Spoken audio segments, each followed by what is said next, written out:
हम एक्सरसाइज 1.3 शुरू करते हैं। प्रश्न 1, यहां पर सिद्ध करना है कि करड़ी में 5 एक अपरिमेय संख्या है।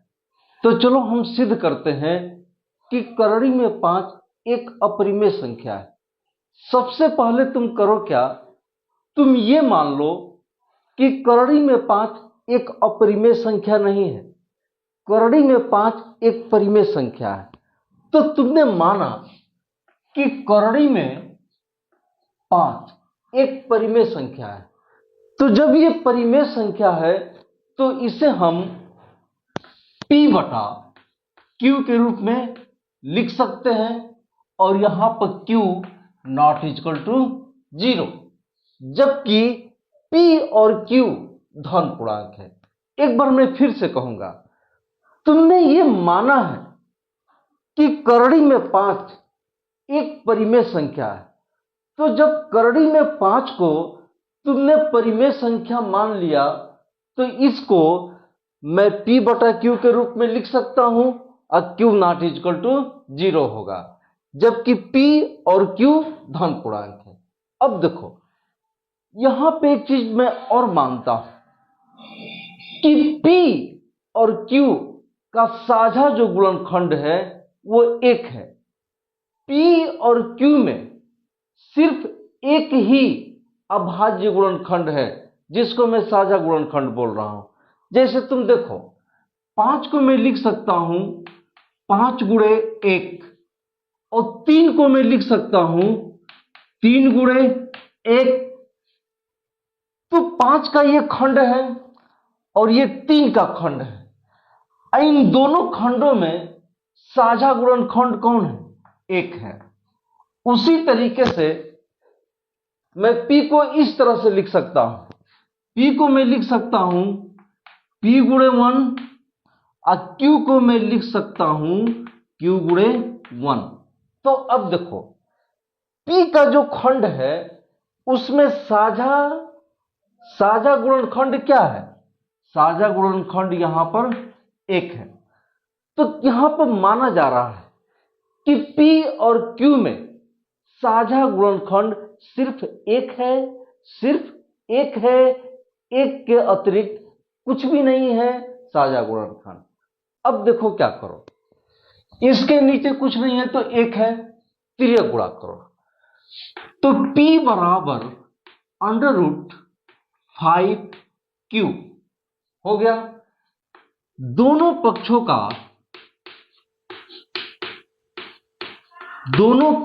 का तुम वर्ग करो। इधर का वर्ग करोगे तो P² होगा, इधर का वर्ग करोगे तो 5Q² होगा। अब देखो, P² के दो गुणनखंड एक है 5 और एक है Q²। तो तुम बताओ कि जो P² का एक फैक्टर 5 है तो ये 5 क्या करेगा? P² को कटा देगा ना। ऐसे समझो, सिर्फ समझाने के लिए बता रहा हूं। देखो, यहां पे 21 है मान लो, सिर्फ समझाने के लिए। तो 21 का खंड क्या होगा? 3 होगा और 7 होगा। तो 3 क्या है? 21 का एक गुणनखंड है। तो 3 क्या करेगा? 21 को कटा देगा, विभाजित कर देगा। 21 में तुम 3 से भाग दोगे तो ये 7 बार में कट जाएगा ना। तो 21 का यदि एक फैक्टर 3 है तो ये 3 21 को क्या कर देगा? उड़ा देगा, विभाजित कर देगा। उसी तरीके से तुम देखो कि P² के दो फैक्टर, एक 5 और एक Q²। चूंकि 5 P² का एक गुणनखंड है, इसलिए P² जो संख्या है 5 से विभाजित हो जाएगी। 5 से विभाजित हो लिख देता हूं जाएगी।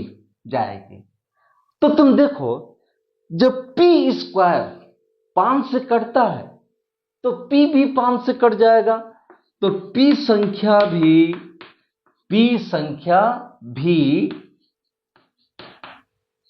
5 से कट जाएगा। इस बात को तुम समझो, इस बात को मैं समझा रहा हूं।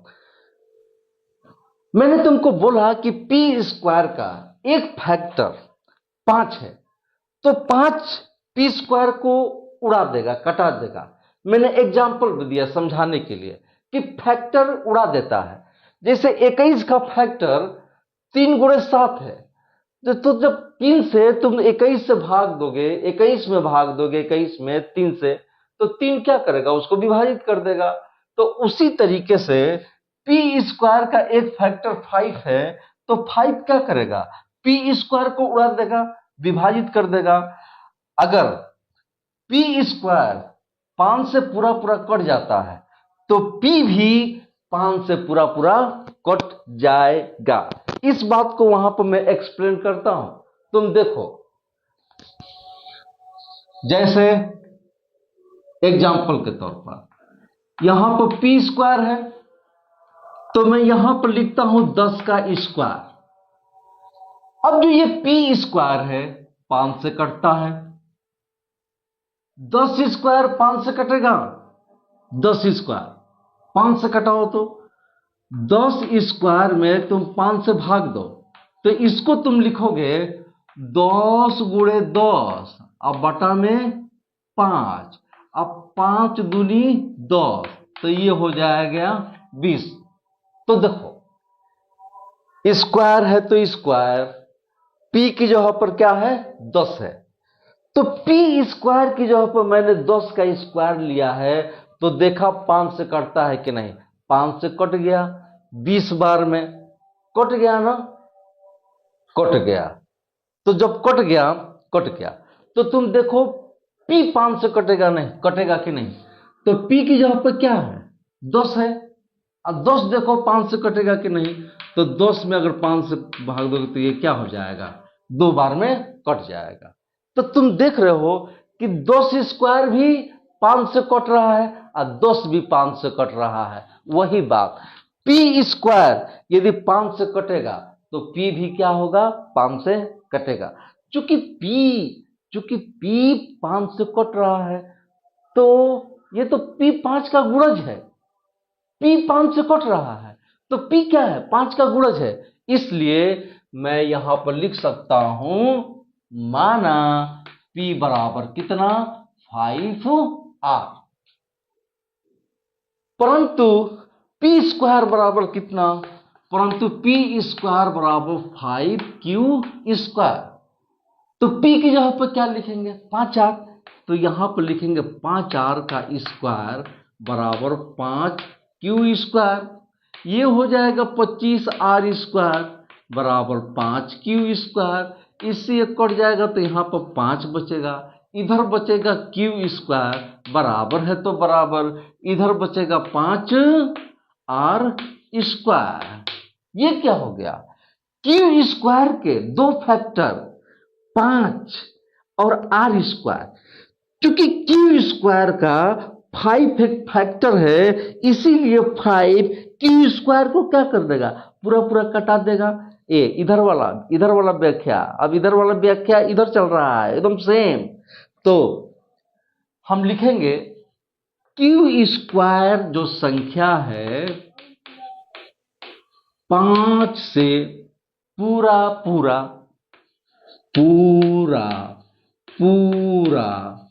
विभाजित हो जाएगा। तो जब q स्क्वायर 5 से पूरा पूरा कट जाता है, तो तुमने यहां पर समझाया ना कि अगर 10 स्क्वायर 5 से पूरा पूरा कट जाता है तो 10 भी 5 से कट जाएगा। उसी तरीके से q स्क्वायर अगर 5 से पूरा पूरा कट जाता है तो q क्या होगा, q संख्या भी 5 से पूरा पूरा क्या हो जाएगा, विभाजित हो जाएगा। अब तुम देखो p भी 5 से कट रहा है और Q भी 5 से कट रहा है, तो P और Q में एक ये तो साझा मिल गया, ये तो साझा मिल गया। 5 P को कटा रहा है और 5 Q को भी कटा रहा है, तो इन दोनों में क्या हो गया, ये तो साझा हो गया, साझा हो गया। लेकिन तुमने क्या माना था, कि तुमने ये माना था शुरू में, याद करो, कि P और Q में 1 के अतिरिक्त कोई भी साझा अभाज्य गुणनखंड नहीं है, कोई भी साझा अभाज्य गुणनखंड नहीं है। P में 1 के अतिरिक्त, 1 के अतिरिक्त P और Q में कोई भी साझा अभाज्य गुणनखंड नहीं है। परंतु हम यहां पर देख रहे हैं कि P और Q में एक साझा अभाज्य गुणनखंड 5 आ रहा है। इसलिए जो हमने माना था वो तो गलत हो गया, वो तो गलत हो गया। हमने माना था कि P और Q में 1 के अतिरिक्त कोई भी साझा अभाज्य गुणनखंड नहीं है, परंतु हम देख रहे हैं कि P भी 5 से कट रहा है, Q भी 5 से कट रहा है, यानी P और Q में एक साझा अभाज्य गुणनखंड क्या आ रहा है, 5 आ रहा है, जो हमारी परिकल्पना को गलत करता है, जो हमारी परिकल्पना को गलत करता है।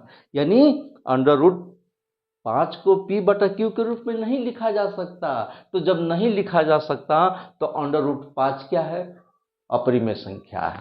तो यहां पर लिख दूंगा अंडर रूट 5 एक अपरिमेय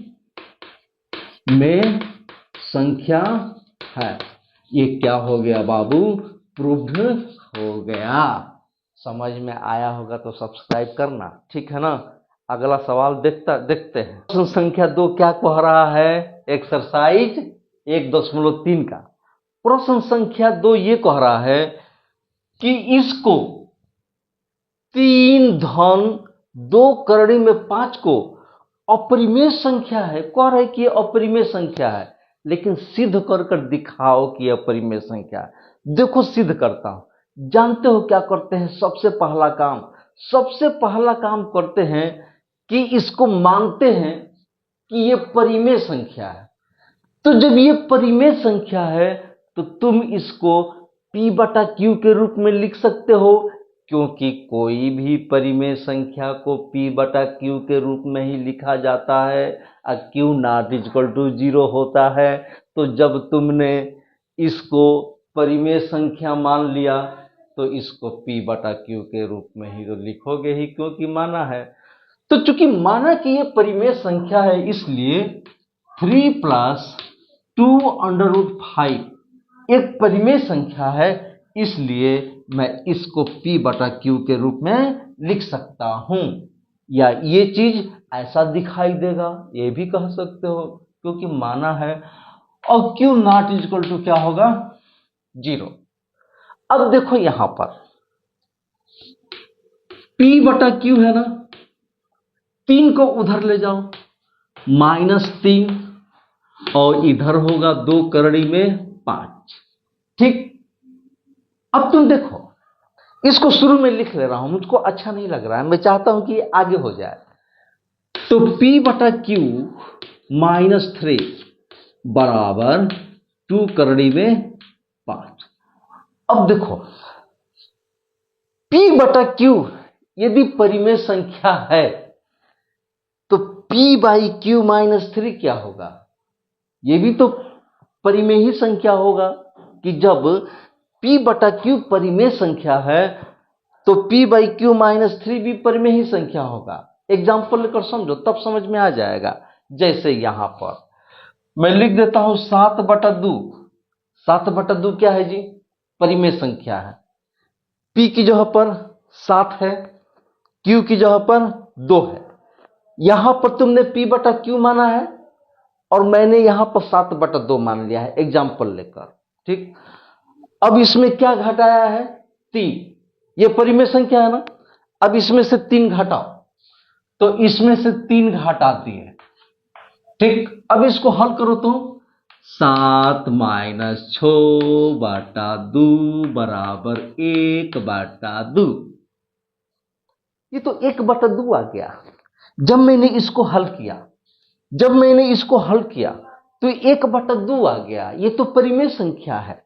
P की जगह पर 1 है, Q की जगह पर क्या है 2 है, और ये 0 है नहीं, तो Q नॉट इक्वल टू 0। तो मैं वही कह रहा हूं कि जब P/Q परिमेय संख्या होगा तो P/Q - 3 भी परिमेय संख्या ही होगा। अब देखो यहां पर 2 है ना, तो 2 से इधर भी भाग दे दो, 2 से इधर भी भाग दे दो, तो ये कट जाएगा, तो इधर होगा √5। इधर क्या होगा P/Q - 3/2 अब बराबर में करनी 5। अब देखो ये परिमेय संख्या है ना, अब परिमेय संख्या में अगर 2 से भाग दोगे तो क्या आएगा, परिमेय ही संख्या तो आएगा। देखो ना 7/2 परिमेय संख्या तुम माने थे, इसमें से 3 घटाए परिमेय संख्या ही आया। अब इसमें 2 से भाग देना है, तो चलो 2 से भाग दे दो, 2 से भाग दे दो, तो यहां पर 1 अब बटा 2 कितना हो गया 4, तो भाग देने पर तो 1/4 आ गया, तो ये भी तो परिमेय ही संख्या है ना। तो मैं यही कह रहा हूं कि P/Q - 3/2 भी क्या होगा, एक परिमेय संख्या होगा। इसी के बराबर में करड़ी में 5 है, तो जब तुम इसको परिमेय संख्या कह रहे हो, इसी के बराबर में करड़ी में 5 है, तो करड़ी में 5 भी क्या है, परिमेय संख्या है। परंतु हम जानते हैं, हमने पीछे हल किया है कि करड़ी में 5 एक परिमेय संख्या नहीं है, ये अपरिमेय संख्या है। तो गलती कहाँ हुई है, गलती यहां पर हुई है, मानने में गलती हुई है, परिकल्पना करने में गलती हुई है। इसलिए चूंकि परिकल्पना गलत हुआ है, इसलिए ये 3 + 2 √5 क्या है, एक अपरिमेय संख्या है। क्या हो गया भैया, प्रूव हो गया। समझ में आया तो सब्सक्राइब जरूर करना। बड़ी मेहनत किया हूं एक एक एग्जाम्पल लेके, एक एक बात समझाने के लिए। अगला सवाल देखते हैं, इसको मैं मिटाता हूं, डस्टर बार बार वहां रख देता हूं मैं। लो मिटा दिया, यहां पर मिटा दिया, और ये 2 को मिटाकर मैं प्रश्न संख्या 3 लिख लिया, क्योंकि 3 तो बताना है ना। चलो 3 देखते हैं। तो तीसरा प्रश्न अब देखते हैं। तीसरा प्रश्न क्या है, सिद्ध कीजिए कि निम्नलिखित संख्याएं अपरिमेय हैं। 1/√2 को अपरिमेय संख्या सिद्ध करना है, और 7 करड़ी में 5 को अपरिमेय संख्या सिद्ध करना है, और 6√2 को अपरिमेय संख्या सिद्ध करना है। तो इसको हल करते हैं। देखो सबसे पहला काम क्या करते हैं, सबसे पहला काम ये करते हैं कि मानते हैं कि ये अपरिमेय संख्या नहीं है, परिमेय संख्या है। तो जब तुमने इसको परिमेय संख्या मान लिया, तो इसको P/Q के रूप में लिखोगे, क्योंकि किसी भी परिमेय संख्या को P/Q के रूप में व्यक्त किया जा सकता है, और इसको तुमने परिमेय संख्या मान लिया है, तो इसको P/Q के रूप में व्यक्त कर सकते हैं, लिख सकते हैं, और Q नॉट इक्वल टू 0 होगा। तो माना 1/√2 एक परिमेय संख्या है। तो भाया जब तू परिमेय संख्या है, तो तुझको मैं P/Q के रूप में लिखूंगा, और Q यहां पर 0 नहीं होना चाहिए। अब देखो क्या करते हैं, यहां पे एक और चीज मानते हैं कि माना P और Q में 1 के अतिरिक्त कोई भी साझा अभाज्य गुणनखंड नहीं है। तो तुमने यहां पे एक माना है कि P और Q में 1 के अतिरिक्त कोई भी साझा अभाज्य गुणनखंड नहीं है। ये बात नहीं समझ में आया, यहां पर समझो। जैसे यहां पर 3 को क्या लिख सकते हो, 3 को लिख सकते हो 3 गुणे 1, और 7 को क्या लिख सकते हो, 7 को लिख सकते हो 7 गुणे 1। दोनों में क्या दिखाई दे रहा है, साझा 1 दिखाई दे रहा है ना। उसी तरह से p को तुम क्या लिख सकते हो, p को लिख सकते हो p गुणे 1, और q को तुम क्या लिख सकते हो, q को लिख सकते हो q गुणे 1। और दोनों में साझा अभाज्य गुणनखंड क्या दिखाई दे रहा है, 1 दिखाई दे रहा है ना। तो यही माना हूं कि p और q में 1 के अतिरिक्त कोई भी अभाज्य गुणनखंड नहीं है, 1 के अतिरिक्त कोई भी अभाज्य गुणनखंड नहीं है, हमने माना है। तो यहां पर 2 चीजें मानी गई हैं। क्या मानी गई है कि ये परिमेय संख्या है। तो जब ये परिमेय संख्या है तो तुम इसको p बाई क्यू के रूप में लिख सकते हो, और q यहां पर नॉट इक्वल टू 0 होगा। और एक बात और माना गया है कि p और q में 1 के अतिरिक्त कोई भी साझा अभाज्य गुणनखंड नहीं है, 1 के अतिरिक्त। अब आगे बढ़ते हैं, तुम तिर्यक गुणा करो। तो जब तुम तिर्यक गुणा करोगे तो p बराबर हो जाएगा √2q। दोनों पक्षों का स्क्वायर करो।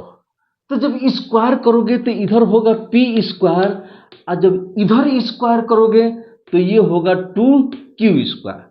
तो p स्क्वायर बराबर हो गया 2 गुणे यहां पर q स्क्वायर। अब देखो p स्क्वायर के कितने गुणनखंड आए, 2।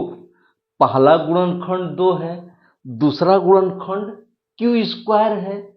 इसलिए कि जब p स्क्वायर का 2 एक फैक्टर है तो 2 क्या करेगा, p स्क्वायर को पूरा पूरा उड़ा देगा, पूरा पूरा विभाजित कर देगा। ये बात नहीं समझ में आया, एग्जाम्पल से समझोगे। देखो मैं एग्जाम्पल से समझाता हूं, इस पर देखो। p स्क्वायर, ठीक, यहां पर ले लो 10 का स्क्वायर। मैं यहां पर क्या कह रहा हूं कि p स्क्वायर का एक गुणनखंड 2 है, तो 2 p स्क्वायर को खत्म कर देगा। एग्जाम्पल से समझो, जैसे 21 है, सिर्फ समझाने के लिए 21 है, तो 21 का एक गुणनखंड 3 होगा और दूसरा गुणनखंड 7 होगा। तो 3 क्या करेगा, 21 को पूरा पूरा उड़ा देगा। कि तुम 21 में 3 से भाग दोगे तो 3 साथे 21, ये उड़ गया। ठीक, तो मैं यही समझा रहा हूं कि जो फैक्टर होता है, जो गुणनखंड होता है, वो क्या करता है, इसको खत्म कर देगा, विभाजित कर देगा, पूरा पूरा विभाजित कर देगा। तो वही बात कह रहा हूं कि जब p स्क्वायर का पहला गुणनखंड अगर ये 2 है तो ये 2 क्या करेगा, p स्क्वायर को पूरा पूरा विभाजित करेगा। देखो एग्जांपल से समझाता हूं, यहां पर p स्क्वायर है, p स्क्वायर के जब तुमने क्या लिया 10 स्क्वायर, तो 10 स्क्वायर 2 से कटेगा कि नहीं, तुम 2 से भाग दो तो चलो 10 स्क्वायर, तुम इसमें 2 से भाग दो तो ये हो जाएगा 100, और 2 से भाग दोगे तो ये 50 बार में पूरा पूरा कट जाएगा।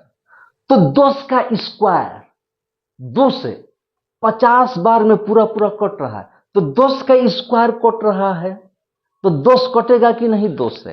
तो थोड़ा तुम देखो, 10 ये भी कट गया 5 बार में।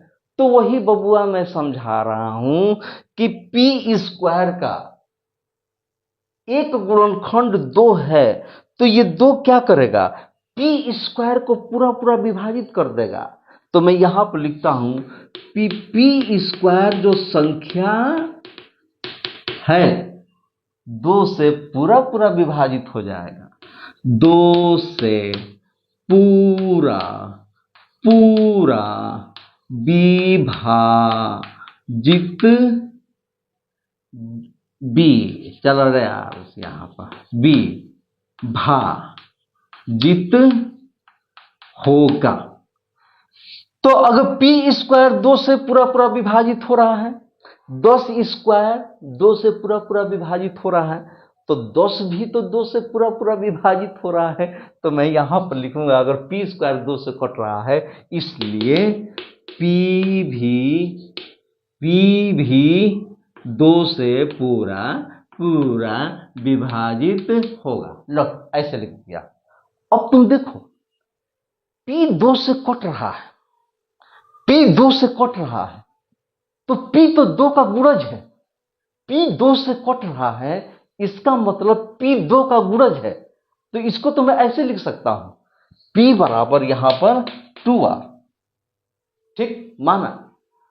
परंतु P स्क्वायर बराबर कितना, परंतु P स्क्वायर बराबर 2Q स्क्वायर, P की जगह पर 2R, तो यहां पर लिखूंगा 2R, इस पर स्क्वायर और 2Q स्क्वायर, तो ये होगा 4R स्क्वायर बराबर 2Q स्क्वायर। ऐसे ऐसे कट जाए तो ये 2 हो जाए, हैया हो जाए Q स्क्वायर, अब बराबर है हो जाए 2R स्क्वायर।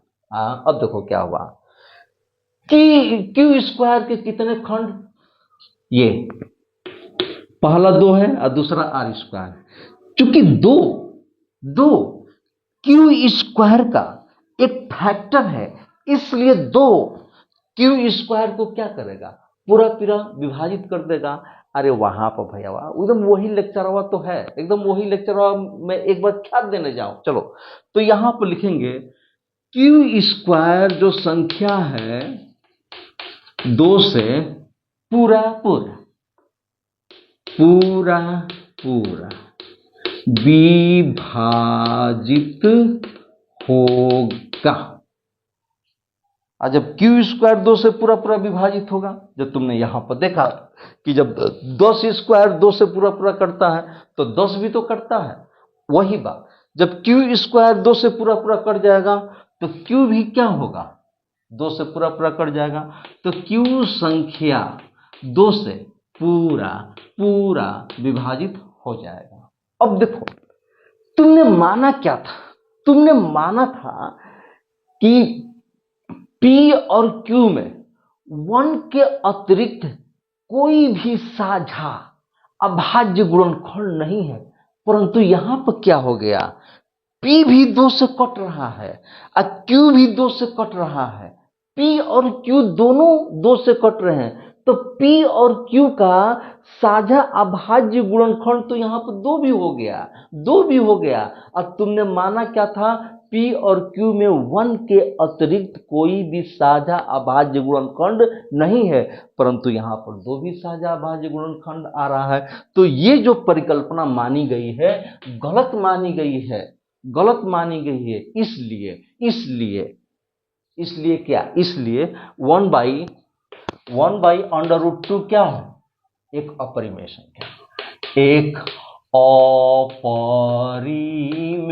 संख्या, यहां पर लिख देंगे प्रूव्ड। और यदि समझ में आया तो सब्सक्राइब करना। अरे यार कुछ भी छोड़ा हूं मैं, सारी बातें एग्जाम्पल ले लेकर सब कुछ बताया हो तो सब्सक्राइब करना। अगला सवाल देखते हैं, मिटा दूं ना, मिटा देता हूं। लो इसको मैं मिटा दिया, इसको मैं मिटा दिया ना, ये बता दिया तो ये भी मिटा दो, छोड़ो रहने तो। अब इसको देखते हैं। ओके, 7 करड़ी में 5 को सिद्ध करना है कि ये अपरिमेय संख्या है। तो देखो कैसे सिद्ध करेंगे, इससे हम मानेंगे कि माना ये परिमेय संख्या है। तो जब 7 करड़ी में 5 एक परिमेय संख्या है तो तुम इसको P/Q के रूप में व्यक्त कर सकते हो, लिख सकते हो, क्योंकि किसी भी परिमेय संख्या को P/Q के रूप में व्यक्त किया जा सकता है, लिखा जा सकता है। तो तुमने ये माना कि 7 करड़ी में 5 एक परिमेय संख्या है, तो इसको तुम P/Q के रूप में लिख सकते हो। क्योंकि माना कि 7 करड़ी में 5 एक परिमेय संख्या है, इसलिए इसको मैं P/Q के रूप में लिख सकता हूं। और ये Q ≠ 0, Q 0 नहीं होगा। आगे देखते हैं। ऐसा काम करो कि 7√5, 5 नहीं 5 और बराबर में P/Q, 7 से तुम इधर भी भाग दे दो, 7 से तुम इधर भी भाग दे दो, 7 7 कट गया। इधर क्या है P बाई क्यू, नीचे क्या है 7, बराबर में क्या है करड़ी में 5। अब तुम देखो ये P बटा क्यू है ना, P बटा क्यू को तुम क्या माने हो परिमेय संख्या। P बटा क्यू एक परिमेय, ये परिमेय संख्या, ठीक। अब तुम इसमें क्या है 7 से भाग दिए हो, तो ये बताओ अगर परिमेय संख्या में 7 से भाग दे 8 से भाग दे तो क्या आएगा, परिमेय ही संख्या तो आता है। एग्जाम्पल से समझोगे, समझो P बटा क्यू, ठीक। P की जगह पर तुम 10 ले लो और Q की जगह पर तुम 2 ले लो, ले लिया। तो जब इसको हल करोगे तो यहां पर आएगा 5, इसके नीचे कुछ नहीं है तो 1, इतना हो गया ना। अब देखो तुम 2 से दोनों तरफ भाग दे दो, इधर भी 2 से भाग दे दो और तुम इधर भी 2 से भाग दे दो, तो P बाई क्यू एक परिमेय संख्या है और इसमें तुम 2 से भाग दिए, बराबर में क्या आ गया 5 और नीचे क्या हो गया 2 एकम 2। तो परिमेय संख्या में जब तुम 2 से भाग दिए तो टोटल क्या आया, वो भी परिमेय ही संख्या आया। तो जब ये परिमेय संख्या है, तुमने यहां पर माना है कि P बाई क्यू एक परिमेय संख्या है। अरे यार परिमेय ही संख्या है तो 7 से भाग दोगे तो परिमेय ही संख्या आएगा ना। तो देखो ये तुम्हारा क्या है ये बताओ। हो।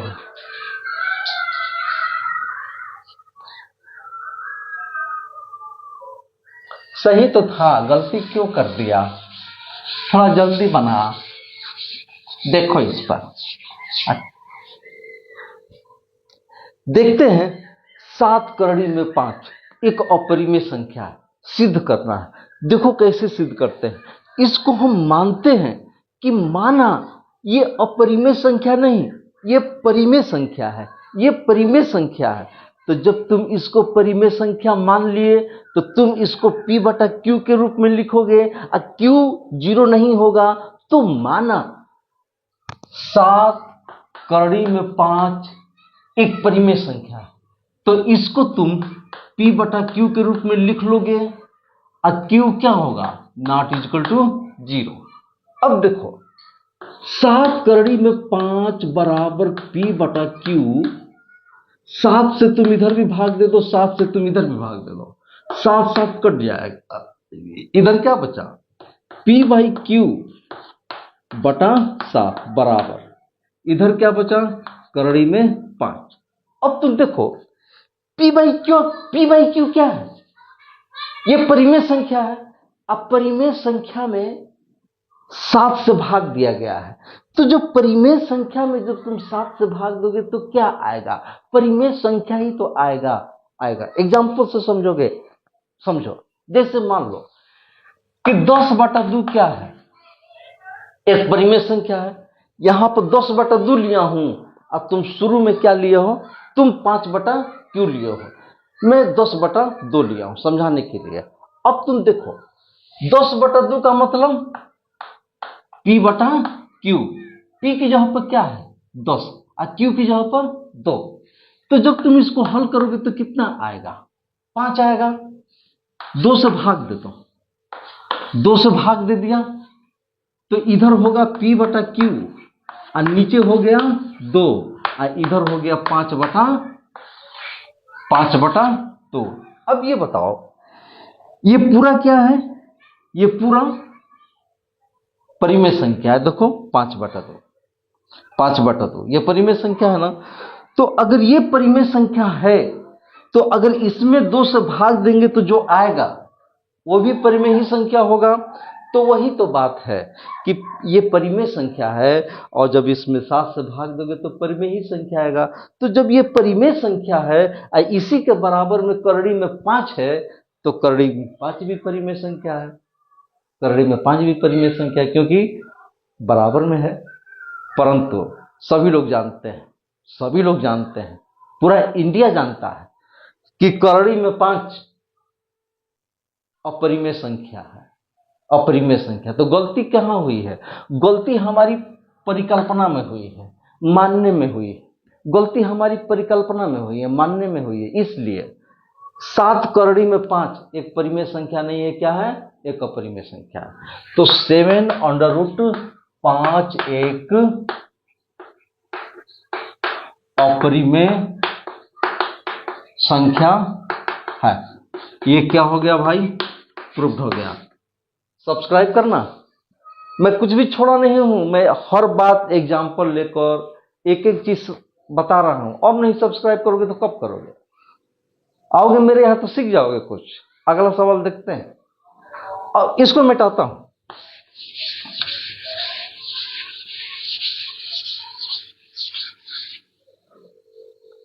अब हमें यहां पर क्षोधन √2 को सिद्ध करना है कि अपरिमेय संख्या है। देखो सिद्ध करने का तरीका क्या है। इसको हम मान लेते हैं कि ये अपरिमेय संख्या नहीं है, ये परिमेय संख्या है। पूरा इंडिया जानता है कि इसी तरह से हल करते हैं कि सिद्ध करो कि ये अपरिमेय संख्या है। पर हम मानते क्या है? माना ये परिमेय संख्या है। तो जब ये परिमेय संख्या है तो इसको P/Q के रूप में लिख सकते हैं और Q ≠ 0 होगा। तो माना कि 6 + √2 एक परिमेय संख्या है, तो तुम इसको क्या लिख सकते हो? तुम इसको P/Q के रूप में व्यक्त कर सकते हो, P/Q के रूप में लिख सकते हो। Q ≠ क्या होगा? 0। अब देखो करता क्या हूं, √2 बराबर P/Q, अच्छो उधर जाएगा तो -6। अब तुम ये बताओ P/Q क्या है? परिमेय संख्या। इसमें से 6 घटा दोगे तो क्या मिलेगा? क्या मिलेगा? काल्पनिक संख्या मिलेगी? नहीं, वो भी अपरिमेय परिमेय ही संख्या होगा, परिमेय ही संख्या होगा। एग्जाम्पल से समझो। देखो तुम यहां P/Q को P/Q परिमेय संख्या है ना, इसके जगह पर तुम ले लो, इसके जगह पर तुम ले लो 90 में मैंने 3 ले लिया, या 90/4 ले लिया। 90/4 लिया, P की जगह पर 90 है, Q की जगह पर क्या है? 4। तो ये तो परिमेय संख्या है, ठीक है। अब इसमें से 6 घटाया है, 6 घटा दो, लो 6 घटा दिया तो 90 - 4 × 24 और नीचे कितना? 4। अब तुम 90 में से 24 घटा दो, तो 90 में से 24 घटाओगे तो क्या आएगा? 66 आएगा, अब बटा में क्या है? 4। तो ये क्या है जी? 66/4 क्या है? ये भी परिमेय संख्या है ना। तो वही बात है भाई कि जब P/Q एक परिमेय संख्या है और इसमें से अगर 6 घटाया जाए तो जो प्राप्त तो होगा वो भी एक परिमेय संख्या होगा, और इसी के बराबर में √2 है, और ये परिमेय संख्या है, और इसी के बराबर में √2 है, तो ये भी परिमेय संख्या है। परंतु तुम जानते हो कि √2 परिमेय संख्या नहीं है, √2 एक अपरिमेय संख्या है। तो गलती कहाँ हुआ है? गलती कहाँ हुआ है? परिकल्पना में हुई है, गलती मानने में हुई है, ठीक है। इसलिए 6 + √2 एक अपरिमेय संख्या, 6/2 एक अपरिमेय संख्या। यदि अच्छा लगा होगा तो सब्सक्राइब जरूर करना। Thank you. सब सीख जाओगे मेरे यहाँ आओगे तो मेरे चैनल पर, ठीक है। आगे मिलेंगे।